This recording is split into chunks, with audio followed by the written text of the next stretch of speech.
aumentar aqui. Acho que não dá para aumentar no História da máximo. Tatuagem no Brasil. Seja bem-vindo ao projeto História da Tatuagem no Brasil, Vida de Tatuador. E tenho a honra de apresentar a você aí, Marcelo Mordente. Vamos ter um bate-papo bem legal aí, Marceleira. Obrigado, meu amigo Lico. Valeu pela. Eu que fico honrado, depois de tanta celebridade, de tanta gente boa aí que você entrevistou, eu tô aqui também. Obrigado mesmo. Pô, mas você não podia ficar de Tá me fora, ouvindo né, bem? cara? Você... Tô ouvindo bem. Algumas pessoas estão falando que tá travando o áudio, tudo, mas qualquer coisa... Ó, o pessoal tá falando que eu tô embaçado, mas eu tô bem. Você tá me vendo bem aí? Não, você tá embaçado. Tá dando uma picotada. Minha Tô imagem tá melhor embaçado? aqui. Tá. Eita. Mas a internet tem ficado Melhorou? meio lenta, né? Ah, Não. cara, 3 Acho que horas tá aí. antigamente Acho que dá pra... não tinha ninguém. Agora, vou colocar ela mais pra Salve cá, aí, mais galera. do lado do modem mesmo. Será que vai melhorar? Acho que melhorou um pouco. Se bem que eu sou meio cegueta, né? Tô sem óculos, mas acho que tá melhor. Para mim, você dá uma osciladazinha, mas tá tudo bem. Vamos lá, vamos indo. Qualquer coisa, a Bora. gente... Vamos nessa. O importante, cara, é... Mais uma vez, você é um cara que não podia ficar de fora de maneira nenhuma desse projeto. Por quê? Obrigado. Porque aos meus olhos, eu sempre repito que esse projeto ele tem a liberdade de dar voz às pessoas que não tiveram voz ainda na história da tatuagem. E aos meus olhos, você é um cara que precisa estar registrado o seu momento. Quantos anos de tatu, Mordente? Eu comecei há 35, né? Há 35 anos atrás, em 85. E depois parei em 88, 89, não lembro bem. Quando começaram a falar do problema da AIDS, né? E aí ficou todo mundo assustado, eu resolvi parar. E voltei em 96. E aí, até Esse foi o hoje. maior medo seu? O momento da doença ali, que estavam tudo, foi o momento que mais te assustou para você chegar a parar de Foi, tatuar? foi porque a situação profissional aqui era meio precária, né? Eu não usava luva, eu não tinha muito conhecimento, eu só fui. Eu até cheguei a ir ao estúdio do Marco, em São Paulo, uma vez que um amigo foi lá para retocar uma tatuagem que eu fiz. E aí lá eu tive uma ideia do que era estúdio de tatuagem, mas eu não tinha condições aqui, eu nem sabia que o Marco vendia material, eu comprava de pouquinho de tatuadores aqui, então assim, eu não tinha noção de nada. E tava uma coisa confusa para todo mundo, o pessoal achava que pegava no espirro, era pior do que essa pandemia agora, hein?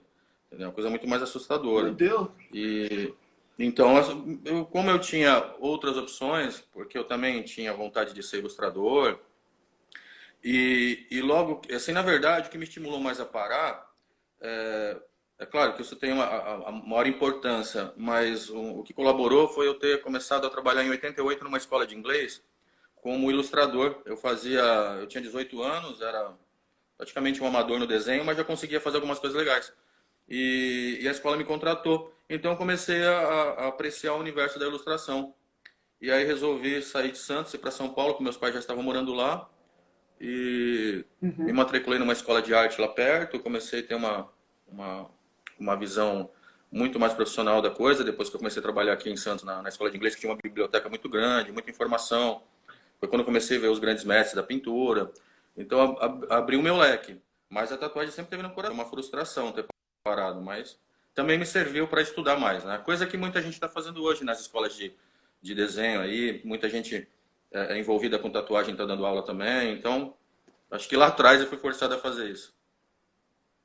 Você é de Santos, terra Sou de do São Lúcio. Vicente, cidade vizinha aqui em Santos. Hoje eu estou em Ah, Santos, moro em cidade Santos. Mas Vicente. eu Ok. nasci em São E Vicente e fiquei lá até os 18 anos. você Mas é falou minha terra, que sempre lá, né? comprava você comprava equipamentos de outros tatuadores. Quem eram esses Isso. primeiros tatuadores ali que foram referência para você? Cara, na verdade, nesse período, eu conhecia o Álvaro Teixeira, né, que era de São Vicente, o Medonho, aqui de Santos, o Mário do Centro, apreciava, era, né, conheci o trabalho deles, mas o meu grande ídolo mesmo nesse período dos anos 80, mais até do que o Luke, na verdade eu nem sabia da existência do Luke nessa época. Eu fui conhecer o Luke nos Olha, anos você tá 90, perto, hein? né? Como muita gente aqui não... Exatamente. O primeiro estúdio que eu vi profissional... Cortou, cortou. uma galeria aqui em Santos, no Gonzaga. E, Não, e não estou te ouvindo. Cortou, o meu, cortou. Só repete esse pedacinho aí. O primeiro estúdio. o primeiro estúdio profissional que eu vi, bem montado, com desenho na parede e tal, foi o da filha do Luke, aqui numa galeria em Santos. E aí, Nossa. o meu ídolo máximo, assim, era o Marco Leone. Até falei para ele Olha que. uns 4 anos atrás, né?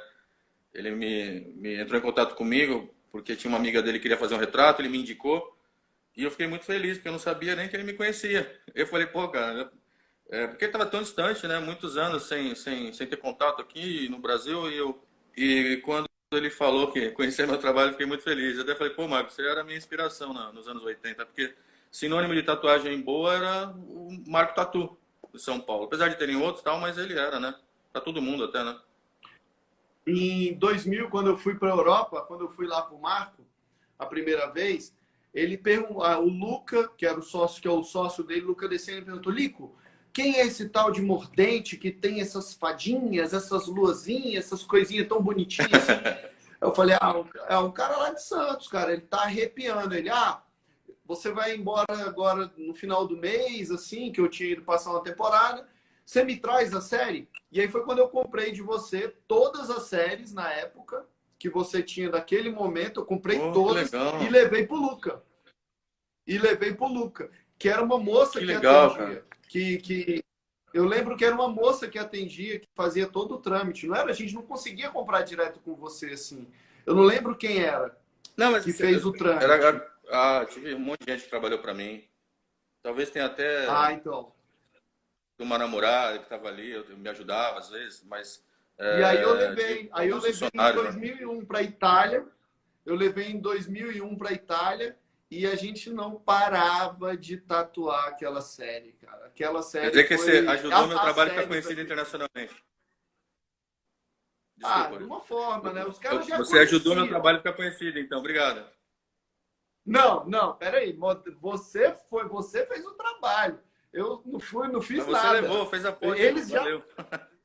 Pô, não, mas os caras já conheciam. Eles, pô, quem é? Porque eles saiu na revista, logo na época saía nas últimas folhas sempre 2 folhinhas de desenho. E aquilo ali, É, as revistas já estavam chegando lá. E aí eles, pô, o que, que é isso? Que não sei o quê, papapá. Aí eu mostrei, fiz o trâmite e fui eu que levei. Eu levei muita folha de desenho, pesado pra caramba na mala, mas eu levei para eles, uhum. está lá na loja até hoje. Foi muito legal isso, assim. Mas Legal voltando lá demais. atrás, você falou que não conhecia o Luke, que era uma coisa assim. Isso é surpreendente. Para mim, tipo assim, você está em São Vicente, uma cidade muito próxima, e essa informação do Luke demorou a chegar até você. Isso é Sim, um ponto na interessante, verdade, assim. Santos e São Vicente são coladas, né? É até mais estranho de entender, né? Porque não é uma cidade distante uma da outra que a gente não frequenta. Normalmente, existem pessoas que trabalham lá e cá, né? São cidades muito próximas, você não tem estrada separando. Então, é mais surpreendente. Mas eu era um molequinho, né, cara? Eu não tinha informação nenhuma e o Luke já tinha falecido, né? Ele faleceu em 82, numa época, eu acho que foi isso, né? 82. Uma época que eu tinha, nesse período eu tinha 12, 13 anos e o que eu sabia de tatuagem era desenho, tatuagem de canetinha com verniz, mas nem fazia ideia da Sim, história que tinha isso aqui aqui em Santos, né, cara? No Brasil, né? E foi uma surpresa muito feliz saber que começou aqui. Muito legal. isso é maravilhoso, né, cara? Tipo assim, É. essa conexão que a gente começa a fazer, essa ligação é interessante, né? Saber da onde que Mas, eu não falo que começou, mas eu falo um dos pontos que começou, porque eu já descobri agora recentemente que antes do look já tinha tatuadores em Manaus, olha que entendeu? Tipo assim, interessante, não só que sabia. pô, Então, eu também não, comecei a descobrir por agora que marinheiros já tinham chegado em Manaus, que já tinham um Pô, tatuador precisa por lá, registrar que já isso, né? tinham Fazer feito. uma. Sim, é o que a gente está buscando, é o que eu. Ô, estamos É, suando, cara, mas tá bem escrever um livro, hein, legal. Lico? Depois dessas entrevistas todas aí. Mas aqui em Santos, São Vicente, eu já tinha muito contato com tatuagem. Eu não conhecia a história, mas eu sempre vi surfista. Normalmente os surfistas iam se tatuar com o Marco Leone em São Paulo. O pessoal mais dinheiro, É. que podia subir lá e fazer uma tatuagem profissional mesmo. E os marinheiros faziam com o Luke, né? Fizeram com o Luke. Então eu vi muita tatuagem do Luke aqui, original zona, assim. E... Hoje Mas em dia não você tem fazia ideia. acesso a ela, você ainda consegue ver Ah, volta e meia algumas assim, aparece alguém com ainda. tatu do Luke. Sempre tem um cliente que fala, ah, minha irmã tem, minha avó tem, meu tio, meu amigo. Sempre no estúdio já apareceu muitas vezes. E teve uma época que eu fotografava tudo. E aí essa pasta nas mudanças que eu fiz até agora eu não achei, cara. O sonho foi parar. Eu tinha um monte de Ah, já tem foto acesso. revelada e não tenho os arquivos, né? Mas vou voltar a fazer. Sempre que eu vejo, eu tenho oportunidade, eu fotografo. Registrar, né? Aí vamos lá. Você, a partir dos anos 90, assim, você começa a utilizar o papel cartão ali, né? O papel cor de pele ali para fazer as suas ilustrações. Isso. Nessa Eu época fiz houve muito mito. Ah, ele está fazendo isso porque ele quer ver já o efeito do branco. Ele já quer ver não sei o quê. Quando que deu a louco, o estalo para você começar a utilizar aquele tipo de papel? Ou você seguiu alguma inspiração de outro artista? Não, eu já usava isso. As escolas clássicas de arte usam papel pardo, né? Esses papéis mais baratos para estudo, né? Quando você usa no giz pastel, né? Então eu conheci esse papel na, aca- na, na academia do Pedro Alzaga, que foi o mesmo mestre do Paulo Frade, que hoje dá aula aí para muita gente em São Paulo. E lá a gente usava o verso do papel cartão. E eu já tinha os trabalhos assim guardados quando eu estudei lá, né? E aí quando eu entrei para o meio da tatuagem, que eu vi lá no Carlinhos os desenhos do Maurício, só que tudo em papel branco, tinha às vezes uma coisa ou outra old school, um pouco mais amarelada, mas não naquele tom de pele mesmo, né? E aí eu tive a ideia, o Carlinhos me falou que tinha um mercado de desenhos, né, de tatuagem, que não me inspirou. Eu já faria do mesmo, já cheguei a fazer. A minha primeira série é de 86. Eu te mostro aí. Vou te mandar uma 86? cópia dela. 86. Nossa, que Mas massa. assim, eu fazia para mim, para usar mesmo, né? Não era para vender, né? E aí nos anos 90, quando eu fui lá no Carlinhos, que eu descobri que existia um comércio disso, mundial, e tava lá o Maurício, né, com aquela séries maravilhosas, né, que a gente ficava inspirado vendo lá.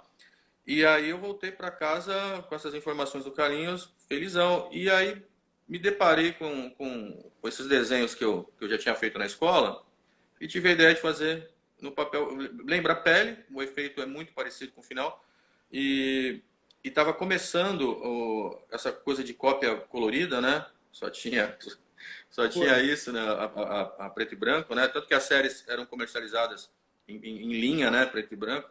E e aí eu fiz o teste para ver se ficava legal a cópia, né? E ficou com um resultado razoável, né? Porque depois acabou aperfeiçoando, fiz em gráfica, né? E a cópia era muito mais perfeita, né? Até confundia com o original, mas funcionou. E aí eu fiz uns primeiros desenhos, uns esboços assim, e curti e comecei a fazer a série que foi a de 96, 97. Uma que tem um Chuck, tem um Garga, umas paradas meio duras lá, mas ficou legal, funcionou. Foi a que eu vendi em 97 na convenção e que estourou lá, a gringaiada Eu comprou lembro. tudo, o pessoal nem me, porque eu tava voltando a tatuar, ninguém me conhecia. Foi ali que eu conheci o Lelo, conheci o Cigano, conheci o Maurício pessoalmente, o Ledes. Eu tava adentrando esse mundo novamente. E com a minha sériezinha embaixo do braço, e fui oferecendo, fiz umas cópias, né, e fui oferecendo. E todo mundo ficava impressionado, assim, curtia, mau respeito. E eu saí de lá, né, daquele jeito, feliz da vida. Foi um baita incentivo. E aí fiz a segunda série dessa nova fase, que teve a Índia. E aí anunciei na revista pela primeira vez. Nunca tinha visto ninguém anunciar a série de desenho em revista. Elas estavam, né, nem na Metalhead, mas eu fiz esse anúncio primeiro na Arte e Comportamento. E aí a coisa estourou, foi para todo mundo, né? Pirata foi na frente, mas ajudou também. Pirata chegou na frente, não foi? Ganhou muito dinheiro, acho que eu deixei muito pirata rico aí, viu? Maurício também, né? É, Maurício também, e vários outros, né? O Mauro César, aqui de Brasília, o Maurinho fez uma série lindíssima também. Logo depois, o Maurinho já desenhava muito em folha branca. Mário Vitor, nossa, que Mário Vitor, a série Vitor dele monstro, é espetacular. Pelo amor de Deus, Mário Vitor é de outro planeta. Eu fãzaço. Eu cheguei a morar com o Mário Vitor 2 meses aqui em Santos. Ficava assistindo ele desenhar. Me ajudou muito, cara. Apesar de já ter toda uma trajetória, assistir o Mário Vitor desenhar, caraca, é uma escola, cara. Eu morei com eles lá no Rio, demais, né? Eu ia pro Rio tatuar lá na Master of Tattoo. Com então tu sabe o que eu tô falando. Na época era eu, Mário Vitor, Beicinho, o Jorge, e tinha mais um que eu tô querendo lembrar, cara. Eu sempre tava lá. Cara, tinha as séries do Lango lá, Vitor, você lembra? Lembro. A cena mais engraçada que eu lembro até hoje do Mário Vitor era na hora que a gente ia almoçar ou jantar, que ele botava o prato na frente, ele, papai do céu, muito obrigado pelo alimento que eu vou comer agora, porque eu não sei cozinhar. E alguém eu vi isso 1 milhão de vezes, é muito bonitinho, cara. Viu? Muito legal. Eu ria muito com ele, cara. Tinha ataque de riso com o Mário Vitor em restaurante assim de cuspir a comida, cara. Foi assim, eu tinha muita facilidade de rir com esse cara, mas era muito sabe. Eu saudade disso aí, cara. Se ele não fosse tatuador, ele podia fazer stand-up comedy, porque ele é muito bom. Ele é muito engraçado. E Beicinho também, tipo, né? Sério, né? É. E ele fala tipo sério. Não, o Beicinho também. O Beicinho fala sério. Só quem conhece que racha o bico, porque ele é muito engraçado. Cara. Os dois, né? Aliás, a galera do Rio, né? Tem muito isso do bom humor, né? Eu tenho um sketchzinho que fez eu, você e o Mário Vitor. Lá em Goiânia, sentado na mesa de jurado, que a gente foi jurado na convenção de tatuagem. Aí eu tenho lá 3 desenhozinhos, o meu, o seu e o dele, assim, tá assinado, guardado, arquivado. Muito legal. Lá naquele clube, né? Que loucura. Que legal, Rico. Mas vamos lá. Nesse mesmo período, eu percebi uma evolução técnica na tatuagem gigantesca. E muito disso através de você. Porque todo mundo aplicava a cor, a sombra, de uma forma bem sólida, de uma técnica diferente. E você começou a utilizar uma técnica que hoje muita gente está estudando e tal. Blá, blá, blá. Olha só, você em 97 e neguinho ainda está estudando hoje. Que é aquele efeito meio que do pêndulo e tal, de fazer a agulha trabalhar daquela forma. Diluir um pouco a tinta. Isso. Você começou aquilo ali inspirado em alguém ou você começou porque era seu mesmo? Não. Sim, o fato de eu desenhar e já ter uma visão de tatuagem antes de conhecer essa técnica me ajudou muito. E eu tive a felicidade nesse período aí, de 97, ser convidado para trabalhar no estúdio do Fábio Rodrigues. E o Fábio Rodrigues assim, eu não conheço, não lembro de ter visto em revista nesse período, ninguém utilizando essa técnica. E foi ele que me ensinou. Eu já estava fazendo um trabalho legal, ele conheceu meu trabalho, já tinha feito aquela série de 96, em papel pardo, que eu apresentei em 97 na convenção. E fui lá oferecer para ele, ele conheceu meu... Oi? Tá me ouvindo? Tô ouvindo. Tá me ouvindo? Sumiu? Tá. Tô ouvindo. Aí eu fui oferecer a série para ele, eu ia de estúdio em estúdio, né? Já estava tatuando num estúdiozinho em casa. E aí ele curtiu meu trabalho e me chamou. E por coincidência, cara, um tempinho antes, sei lá, talvez 1 mês antes, eu tinha visto... Eu não conhecia o trabalho dele, né? Eu tinha voltado a morar em São Vicente, na casa da minha avó, e tinha voltado a tatuar já nesse período, mas ainda não conhecia a cena da tatuagem aqui em Santos na atualidade, daquela época, né? E aí eu tinha visto tava num comércio qualquer, apareceu um cara com uma tatuagem do Fábio. Eu perguntei quem tinha feito, ele falou, Fábio. eu fiquei impressionado com a aplicação. Oi? Do Fábio Do Rodrigues. Fábio. Essa... E Aham, essa tatu era do Fábio. E eu fiquei impressionado. Eu falei, perfeito. caramba, com essa técnica aí, puta, meu trabalho vai melhorar muito. E aí é, comecei a tatuar aqui em Santos por convite do Pablo Delic, que hoje está em Portugal. Ele me conheceu na convenção de Sim, 97, me chamou para trabalhar aqui. E eu conheci o aí, Pablo em 97 também. é, aí o estúdio ia fechar lá onde ele estava e não sabia bem para onde ir ainda. E o Fábio me convidou para trabalhar lá. E eu também tive grandes experiências lá com o Pablo, foi muito legal. Ele é um cara muito criativo, muito falante. Eu vi muita coisa, ele conhece muito da cena, assim, dos nomes, né? Já conhecia muito mais do que eu. Então, conversar com ele me ajudou muito também. Mas aí o Fábio me convidou para trabalhar lá, depois de já ter visto a minha série que eu levei, né? E eu falei, pô, vou, né? Vou aproveitar essa oportunidade, vou dar um up na minha técnica. E cheguei lá, ele tinha um pouco de deficiência no desenho, e como eu já tinha já um nível mais profissional, tinha estudado e tudo, ajudei ele nesse sentido, e ao mesmo tempo ele me ajudou no desenvolvimento da técnica. Não só ele, como o Medonho também. Então foi um casamento feliz ali para todo mundo. A gente trabalhou 3 anos juntos, né, de 97 a 2000, comecei em 97 a 2000 até ele ir para a Espanha, e, e a gente sempre se deu muito bem lá, e ele ia passando as coisas aos poucos, que o Fábio era meio ressabiado, né, ele não sabia se eu ia durar ali, e a técnica dele era muito avançada e tal, e o Medonho também tinha uma passagem, um traço super firme. O Medonho era muito famoso aqui, ainda é, né, pela técnica que ele já tinha, era a coisa muito homogênea, muito bem aplicado, um degradê suave, sabe? Só que o Medonho fazia isso para um lado só. O Fábio fazia para os dois com o pêndulo. E aquele lance de fechar um pouco a agulha, né? Eu usava muita flat, só que flat com long taper para poder entrar legal na pele. E, aí ele ia me dando toque de entortar um pouquinho a haste, diluir um pouco mais a tinta sem deixar ela transparente para correr mais na pele. Então, essa mudança, essa evolução técnica, me abriu um leque muito grande de possibilidades de imagens, de executar imagens, tipo realismo, né? Porque antes disso, eu já desenhava, já fazia realismo e tal, mas se você acaba fazendo tatuagem dentro, criando os desenhos naquele nível técnico que você compreende, né? Limitado.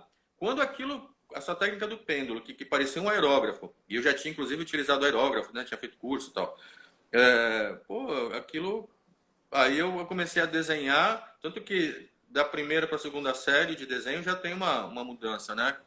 E aí eu comecei a postar e a coisa começou a repercutir, começaram a falar bastante, né? Mas a moral toda aí da técnica é do Fábio. Olha que legal E, isso, cara. e uma parte do Medonho. Mais um linkzinho que a galera vai ficar registrado aí. Então, aquela história Cara, para todinha mim, ele hoje. era um dos melhores aplicadores de tinta do mundo e ninguém sabia. Até hoje ele é muito na dele, ele não expõe nada, não tem rede social, ele é bom, conhecido onde ele está. Né? Por exemplo, ele está em Barcelona, ele está tatuando os jogadores do Barcelona, mas ele é muito na dele e tal. Aí era a mesma coisa aqui. Ele só aparecia nas revistas porque eu incentivava, eu era mais agitado nisso, eu falava, pô, mano, dá essa foto aí. Depois ele começou a gostar da brincadeira, começou a fazer também, mas no começo eu puxava ele pra gente postar na Metalhead, que demorava para sair e tal, mas é, Lembro. foi aí que o pessoal começou assim, os tatuadores mais raiz assim, tipo o Inácio, ele já trabalhou com o Inácio, o Polaco já conhecia ele, o Maurício já conhecia ele e tal, e mais o grande público não. Ele começou a ficar mais conhecido quando começou a anunciar junto comigo.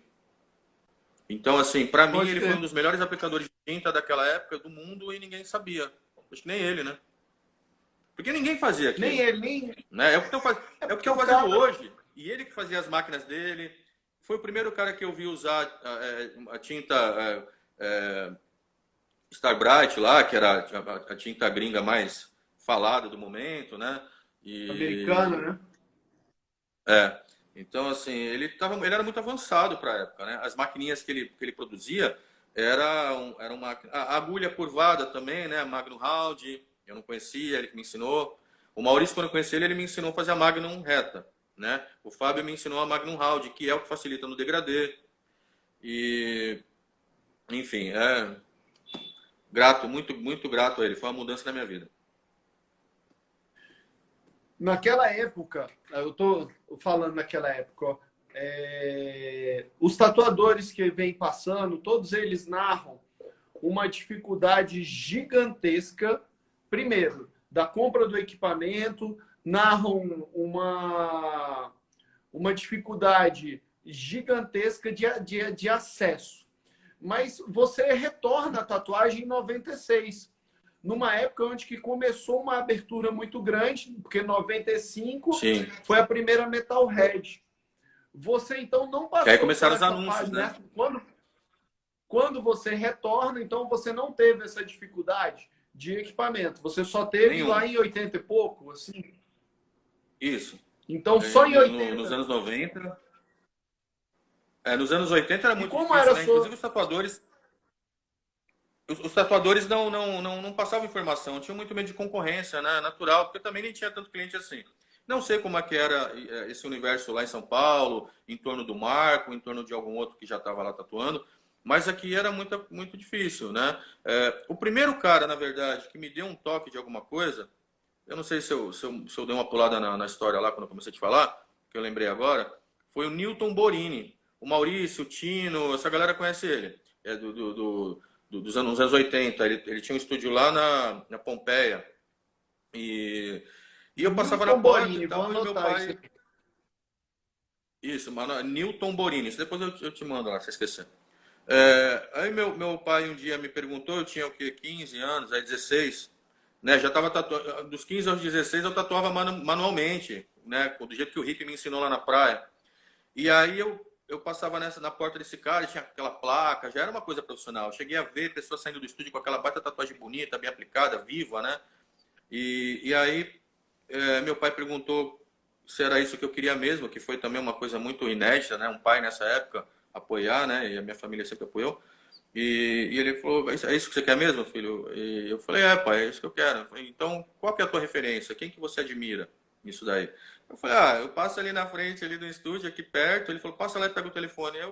Meu pai ligou pro cara e pediu para ele me ajudar, se ele podia me ajudar, porque eu tinha talento pro desenho e gostava muito de tatuar. Já tinha tatuagem, já tinha feito tatuagem no antebraço, sem autorização dele, tá? Já tinha tatuado as pernas. E aí ele falou, acho que ele ficou tão impressionado de um pai ligar, né, para um estúdio de tatuagem, não é porque o preconceito era enorme, que ele aceitou. Falou, fala para ele vir aqui. Aí chegou lá, ele me pediu, falou, escolhe uma tatuagem pequena aí, que eu vou te ensinar. Nem me cobrou nada, foi fazendo, me falando como é que funcionava. Ele tinha uma máquina da National, as tintas também, e uma cadeira de barbeiro, os desenhos na parede. Ele tatuava, acho que numa varanda estendida ali na casa dele, mas muito bem feitinho o estúdio, né? Aos moldes de hoje, só que menorzinho. E muito limpo, o cara com uma higiene legal. Só que também não usava luva, né, nessa época. Ninguém usava, né? Olha só. Olha só, cara, que loucura, velho.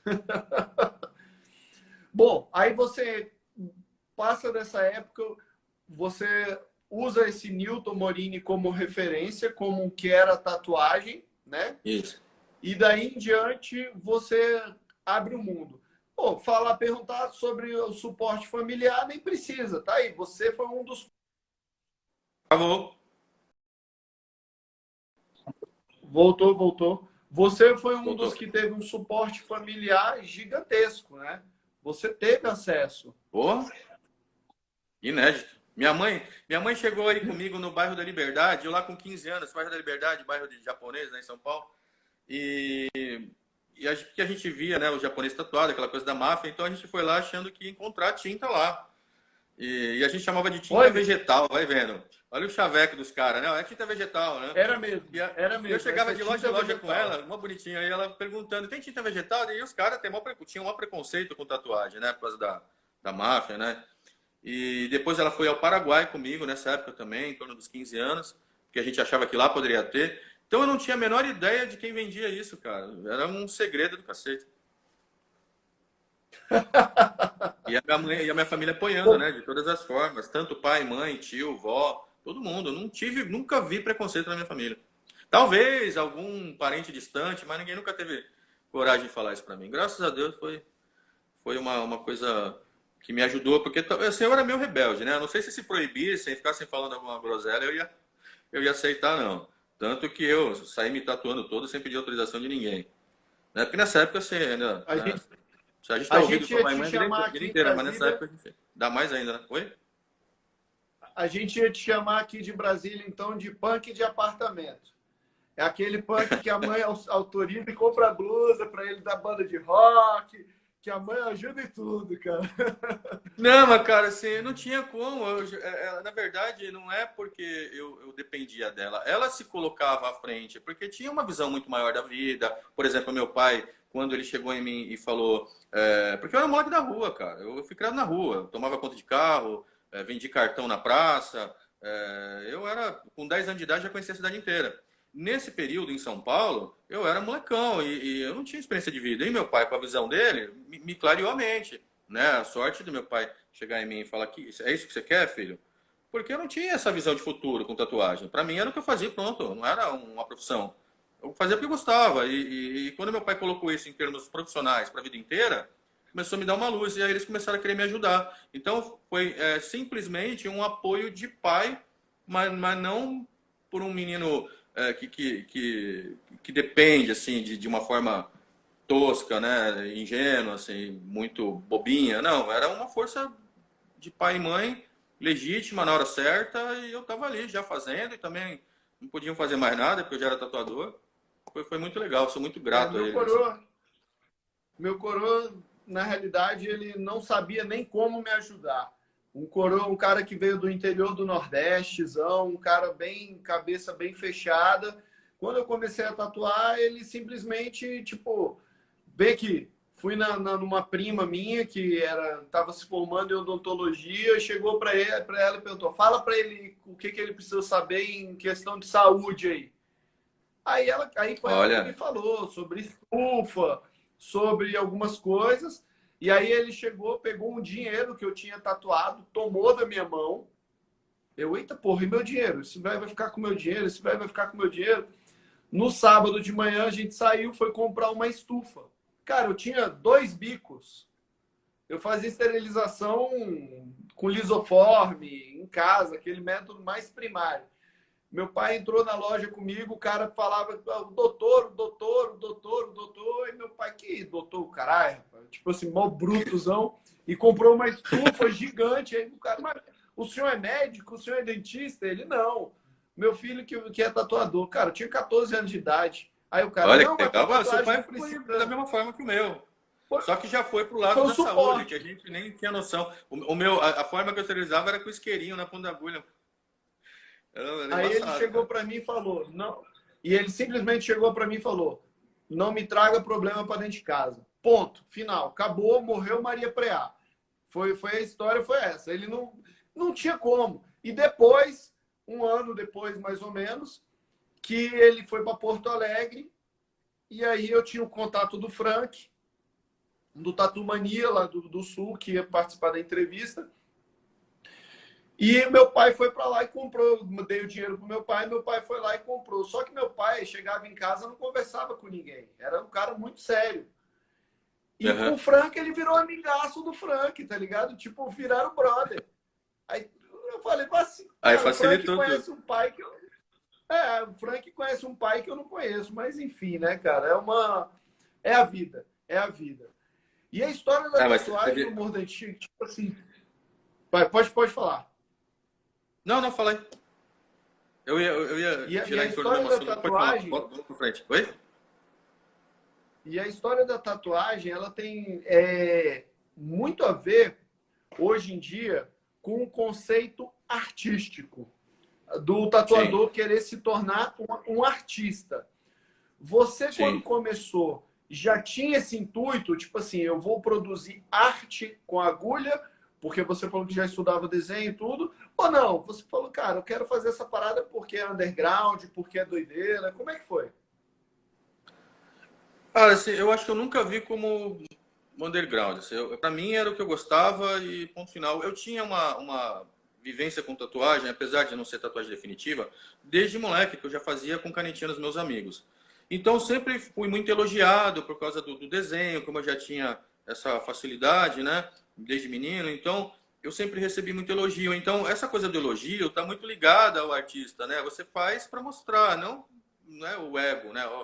Não, qual artista que não gosta de ser aplaudido, né? Então, essa coisa do elogio me fez entender que eu era artista e que eu fazia para mostrar aquilo e que eu ia receber de volta essa energia aí, das pessoas gostarem e admirarem e pagarem por isso, né? Eu fazia desenho para a escola, para os amigos da escola, quando eu trabalho de escola, fazia desenho em camiseta, fazia desenho em calça, em jaqueta. Então, eu estava sempre vivendo essa coisa do artista, do cara que cria, né? E as pessoas apreciam aquilo. A tatuagem era um enfeite, era uma decoração de carnaval, né?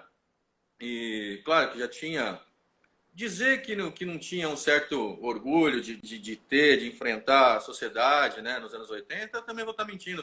Mas o meu principal objetivo, não, talvez o que me levava a me manter dentro disso era a arte mesmo, sempre foi.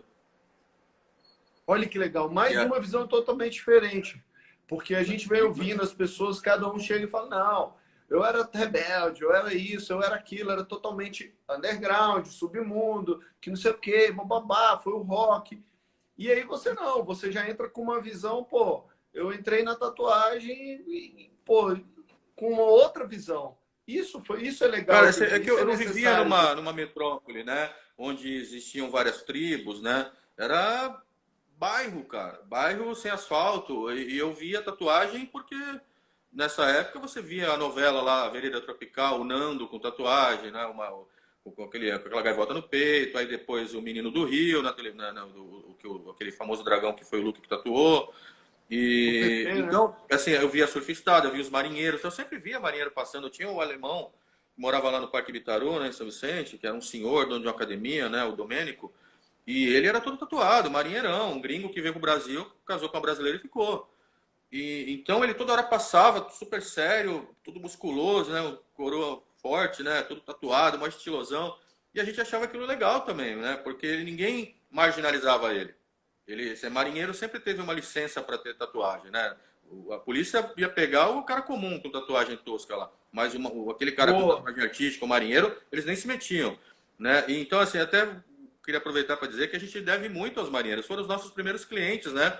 Tanto que os estúdios se instalavam nos portos, né? E é o legal aqui da tatuagem no Brasil também, dessa história, claro que vamos registrar isso, se houve alguém antes, beleza, mas o Luke, que ficou mais conhecido e tal, que foi ídolo de toda uma geração, influenciou muita gente, né? Como o Alemão da ABC, toda essa galera aí que já tatuava, ou melhor, que começou aí, deu a geração pós-Luke, né? A primeira. E então, assim, a gente tem essa dívida de gratidão com os marinheiros, né? Porque, apesar de ter sido uma coisa involuntária, se tornou uma tradição na Marinha.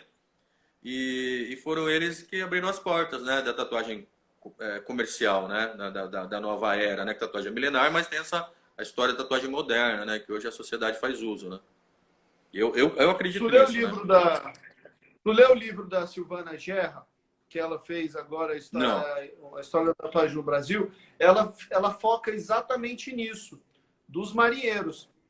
E é muito interessante a passagem dela quando ela fala sobre isso.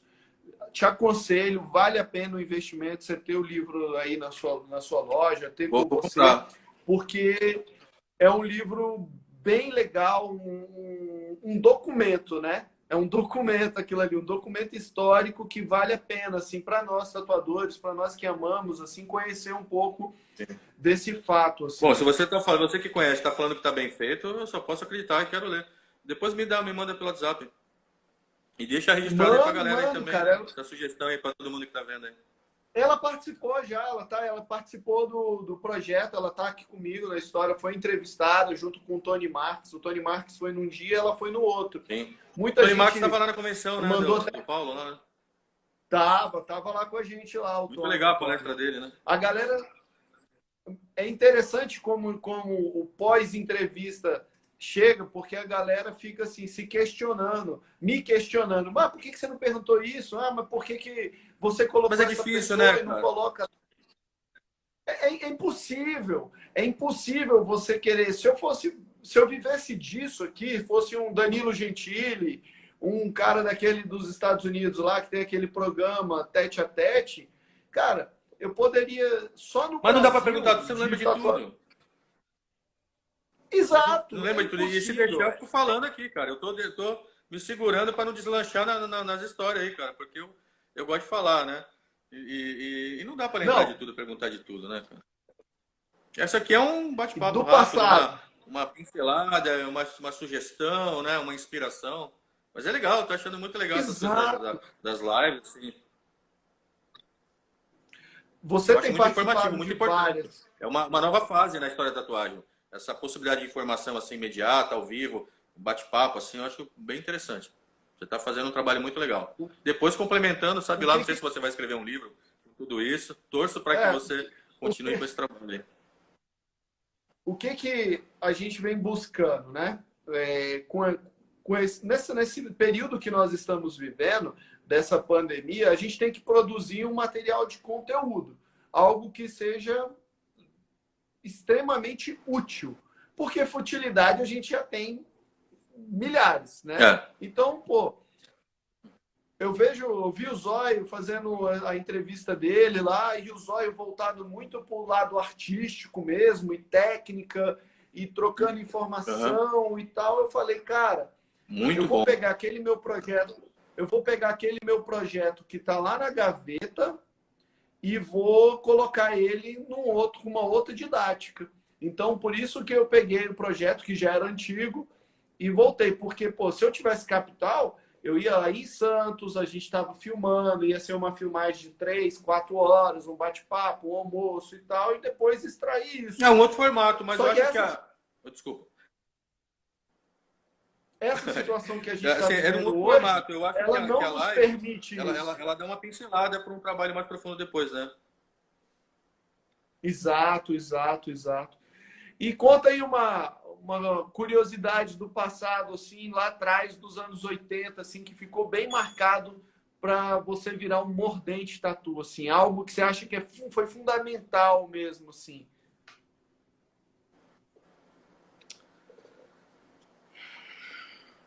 Cara, acho Eita, que amarrei o mordente com foi. essa pergunta, hein? Não, não, não. É fácil de lembrar, cara. Eu lembro que eu vi a tatuagem no Fabinho, que era um menino que morava ali no Parque Pitaru. E um menino simples até, cara. Você não sei nem como é que ele é. Não sei se a família dele pagou, não lembro. Você era um amigo meu, mas ele. Um amigo não tão próximo ali, né, mas era do bairro ali. A gente sempre se encontrava nos campos de futebol lá, na praia. E um dia ele apareceu com uma tatuagem do Marco, muito viva, cara. Muito, muito viva. Acho que foi a primeira vez que eu vi uma tatuagem com tinta profissional de perto, né, num menino do meu bairro. Eu não lembro de ter perguntado para ele, né? Também nem cabia perguntar. Ele apareceu lá, fiquei tão fascinado que aquilo me marcou. Meu, se hoje uma tatuagem bem feita, tinta bem aplicada, tinta forte, viva, já é impressionante, né? Imagina naquela época, era mágico, né? Então aquilo ali só me deu mais vontade assim de ter. Quando a gente pegava material, né, ficava igual criança, né, com brinquedo. E isso para mim foi, eu acho que foi um dos starts, talvez o mais importante. Você vê de perto pela primeira vez uma tatuagem profissional feita pelo Marco. Ele Olha pelo que menos falou que foi legal, pelo cara. Marco, Fico mas era muito muito bom. feliz. Só podia ser naquela época. Cara, toda vez que alguém fala isso, eu fico muito contente, assim, eu fico muito feliz, assim, fico surpreso, assim, porque é justamente, a gente está falando de uma época que eram pouquíssimos tatuadores e a tatuagem dele chegava de norte a sul do país, cara. É como a tatuagem do É. Lucky. Meu irmão, Então, a gente até fala, né? ela chegou no Acre. É, a gente Chegou fala no assim que o Acre, Luke do trouxe a Oiapoque ao Chuí. tatuagem. O Marco trouxe a profissão, né? Exata. Putz, falou uma excelente frase. Acho que foi a, um resumo muito, muito importante até para a história da tatuagem no Brasil. O Marco, É. o Luke trouxe a tatuagem, juntamente É. com Essa outros frase que não é minha, eu ouvi. atravessaram os. Mas é muito boa. Eu guardo ela porque ela é Ah, perfeita. então eu já vou Não colocar lembro quem me artista, falou, ouvi aí nas frase. convenções, em alguma entrevista. Desconhecido. Unknown. Unknown. Autor Desconhecido. desconhecido. Artista, Vamos ver quem se manifesta aí. artista desconhecido. Pô, vai ser, imagina assim, um dia eu tô aqui entrevistando, o cara chegar para mim e falar, pô, fui eu que falei. Eu falei, quando? Como? Vamos lá, porque agora eu vou buscar onde que você falou para saber se é verdade, né? Eu sou metido a filósofo, mas eu não roubo frase de ninguém. Eu gosto de dar, né, o crédito a quem merece e falar a verdade, né? Porque, afinal de contas, é a história, né? Assim, só falando de história, as pessoas falavam muito assim, esse pessoal mais da antiga, eu entendo também um pouco da irritação que causa quando a coisa começa a proliferar de um jeito descontrolado, né? E foi o que aconteceu na nossa profissão, mas tudo vai se ajustar quando o próprio público conseguir entender e filtrar quem faz algo que presta e quem não faz, né? Porque a arte é livre, né? Desde que a pessoa trabalhe com higiene, ela pode tatuar o que ela quiser, se não enganar ninguém. Mas as pessoas falam assim, essa molecada hoje não conhece a história. Chegava para um cara que está começando agora que até tatua bem, e você falava o nome de um Maurício, por exemplo, do Hércules ou do Marco, e ninguém sabe quem é. Muitos não sabiam quem era. E eu estava até falando com uma pessoa, agora não lembro bem quem era. Eu falei, cara, eu acho que é a gente que tem que contar a história. Eles estão chegando num meio que já está estabelecido, entendeu? Se a gente não contar a história, como é que eles vão adivinhar? Então, cabe a nós montar a coisa e apresentar. Se interessa quem quiser. Quem for raiz, quem tiver isso na alma, né? Porque o cara pode começar agora, mas ele começa raiz, como nós começamos lá atrás. É uma pessoa que encararia tudo que, assim, existiram várias provações. Eu faço uma pergunta. Quem hoje tatuaria se o preconceito fosse como era nos anos 80? Quem estaria aí? Por isso que é importante. Eu acho que a gratidão é importante. Conhecer a história é importante.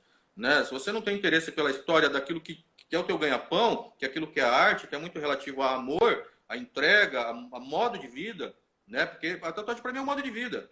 Não é só um ganha-pão, virou meu trabalho por consequência. Mas eu faço isso de coração, sempre fiz. Quando eu comecei a tatuar, eu não queria saber se eu ia ganhar dinheiro. Quando eu comecei a desenhar, eu não queria saber se eu iria ser um desenhista profissional. Então, acho que a molecada de hoje tem por obrigação moral ter o interesse de saber da história. Só que essa história tem que estar em algum lugar, tem que estar escrita, tem que estar contada em algum lugar. E acho que cabe a nós, e a gente está começando com isso. Você, né, entre outros aí, dispondo também, o pessoal tinha muito preconceito com workshop, muito preconceito com essa divulgação das técnicas. Eu acho que a coisa tem que ser democrática. Eu acho que quem por exemplo, o tipo de curso que o Zóio passa. O Zóio vai lá no fundo, cara. Não é uma coisa para iniciante desinteressado que só quer ter um certificado na parede. Né? Até porque, para mim, cara que fica ostentando muito certificado como se aquilo fosse a coisa mais importante do mundo, acho legal, você tem, pendura, bacana, você não tem que ter vergonha disso. Mas a importância que você dá a isso, cara, não deve ser uma importância de conquista sua, não para ostentar para o seu cliente. Se você quer pescar o seu cliente por causa de um certificado na parede, é a mesma coisa que você querer ter no seu show musical alguém que vai lá só porque você tem diploma de música e não pelo teu som. Entendeu? Então as coisas precisam ser contadas, explicadas. Eu acho que a gente que tem mais experiência tem que falar isso na humildade para eles. Da mesma forma, assim, não é que assim, eu estou querendo colocar eles como bebezinho. Não, tem gente que está começando aí que tem muito mais talento e que tem muito mais possibilidade de crescer, porque hoje as informações são muito rápidas. Então eu respeito muito quem ama, tanto quanto eu amo. Né? Eu não vou, porque estou numa série mais avançada, tirar uma onda de quem está ali atrás. Né? E outra, tem gente que está na escola há muito tempo aí que não está desenvolvido como os caras. E eu acho que é hora também de ter um pouco de humildade, você que está aí na profissão há décadas, olhar se tem um cara ali dando uma informação bacana, volta a estudar, por que não? Entendeu? Volta a estudar, vai aprender. É bacana isso. Né? Desenferruja, solta isso. Isso para mim é uma coisa para a vida, cara. Né? Então, bom que tem essa galera aí de fundo. Só que eu não gosto do oba-oba, eu não gosto daquela coisa, venha, você não precisa ter talento, venha, você vai ganhar dinheiro, venha. Pô, cara, eu acho que isso é uma coisa que não se faz em profissão nenhuma. Entendeu? Você tá. Eu quero para os meus filhos que eles façam aquilo que eles amam. Né? Se for para ganhar dinheiro, sinceramente, se fosse só para ganhar dinheiro, eu preferia outra profissão, porque tatuagem é braçal. Entendeu? Tatuagem é muito contato com o público. Às vezes a gente nem quer ver ninguém, tem que estar ali naquele horário, tem que ser bom naquele momento, porque o cara está esperando que seja bom. com todo respeito ao público, isso a gente qualquer um sabe, que público às vezes é complicado, você nunca sabe quem vai chegar ali, mas assim, também um lado bom da coisa, porque a gente acaba tendo muita informação, esse desenvolvimento do contato humano. Então, assim, existem situações dentro da profissão de tatuador que, se você começar a analisar, fora a exposição a doenças e tal, você tem que ter muito cuidado, né? Contaminações. Então, se você começar a ver a coisa só pelo dinheiro, pô, cara, vai procurar um negócio que te dá mais condição. Primeiro que você está prejudicando alguém pro resto da vida, né? E tá enganando. O que a gente vê de retrato? Pô, eu fico revoltado quando eu vejo uma pessoa que não sabe se dispor a fazer um retrato, cara.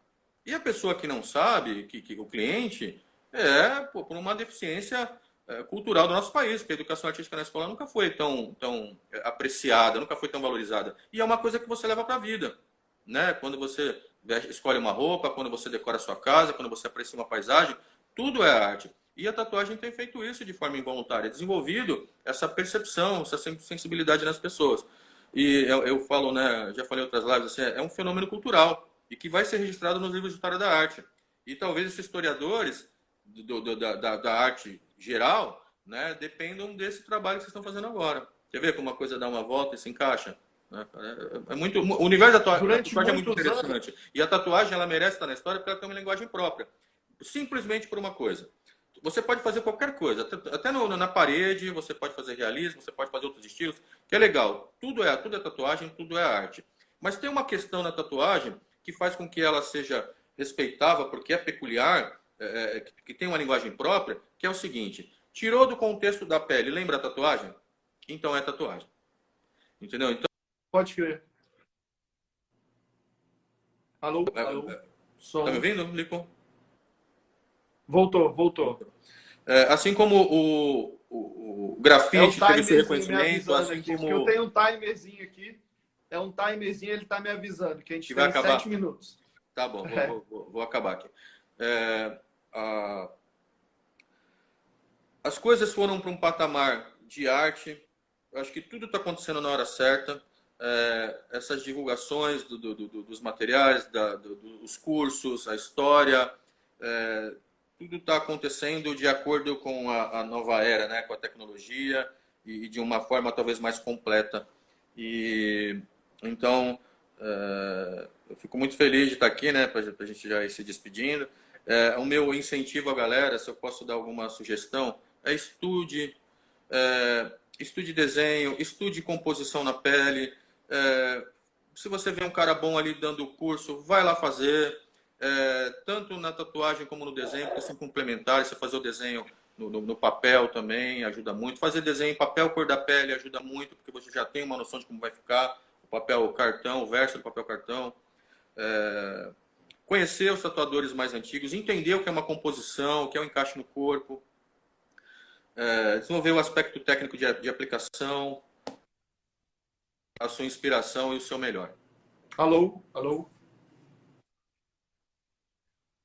Tá me ouvindo? Inteira, durante muitos anos, porque está faltando 2 minutos. Durante muitos anos, eu fui um dos que ficavam me perguntando assim, pô, mas essa molecada não respeita ninguém, mas essa molecada não respeita ninguém e tal.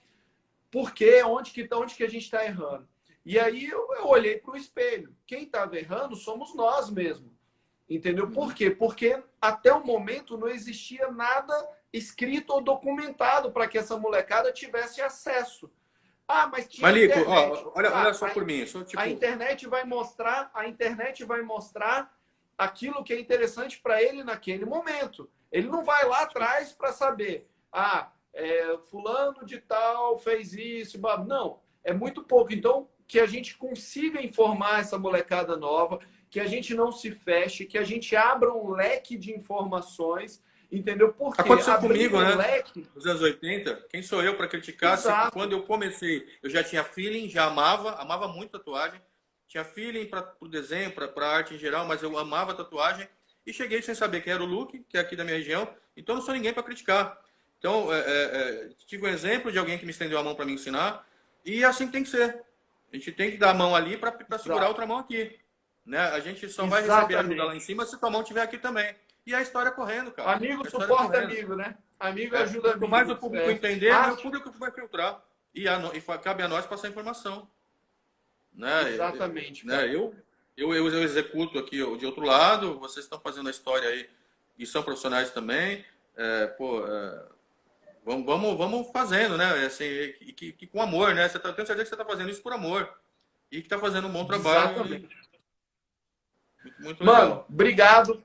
Vai acabar. Fiquei muito feliz pela participação. Sabe que a Obrigado. gente tá aí junto há muitos anos, tá aí É. na batalha. Você sempre receptivo Quase comigo, caiu aqui. sempre dividiu informação. Você nunca fechou as portas. Eu agradeço mesmo. A história da Obrigado. tatuagem no Brasil, Vida de Tatuador agradece, tá beleza? E fica aí sua live eternizada aí para conhecer um pouco mais sobre a vida aí do mestre Mordente Tatu. Obrigado e parabéns pelo seu trabalho. Daria, se a gente começasse a falar da convenção que a gente fez a collab, daria uma outra live, mas vamos deixar para uma próxima aí.